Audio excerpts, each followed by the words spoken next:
അഫീദൂ അലൈനാ മിനൽ മായി, വെള്ളം കിട്ടാതെ നരകത്തിൽ ചുട്ടുപൊള്ളുന്ന ശരീരവുമായി മിന്നിമറിയുന്ന നരകവാസികൾ താപനില സഹിക്കാൻ കഴിയാതെ 39 ഡിഗ്രിയിലേക്ക് നമ്മുടെ നാടിന്റെ ചൂട് ഉയരുമ്പോ പലരും പുറത്തിറങ്ങാതെയായി പോയി.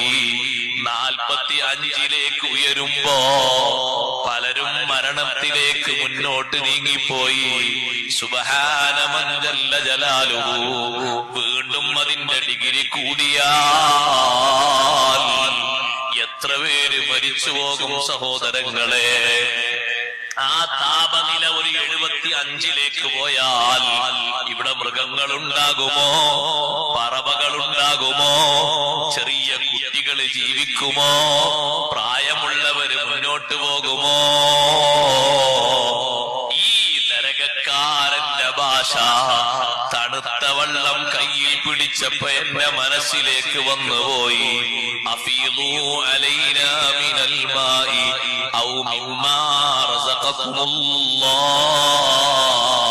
ഒരൽപ്പം വെള്ളം ഒഴിച്ചു തരുമോ? അതല്ല, അതില്ലെങ്കിൽ അല്ലാഹു നിങ്ങൾക്ക് തന്നതിൽ നിന്ന് എന്തെങ്കിലും ഒന്നിൽ നിന്ന് അല്പം തരുമോ? നിങ്ങൾക്ക് അല്ലാഹു എന്തെല്ലാം തന്നിട്ടുണ്ട്. ഭക്ഷ്യവസ്തുക്കളുണ്ട്, ഐറ്റംസുകൾ ഞാൻ വിശദീകരിക്കുന്നില്ല. പഴവർഗ്ഗങ്ങളുണ്ട്, പച്ചക്കറികളുണ്ട്, രസത്തിന് വേണ്ടി കടിക്കുന്നതുണ്ട്, ധാരാളം വ്യത്യസ്ത രൂപത്തിലില്ലേ. എന്തെങ്കിലും ഒന്നിൽ നിന്ന് ഒരൽപ്പം തരുമോ? സ്വർഗക്കാരുടെ മറുപടി ഖാലൂ ഇന്നല്ലാഹ ഹറമഹുമാ അലൽ കാഫിരീൻ. വെള്ളം തരാൻ പറ്റില്ല, ഭക്ഷ്യവസ്തുക്കളിൽ നിന്ന് ഒന്നും നിങ്ങൾക്ക് നൽകാൻ പറ്റില്ല.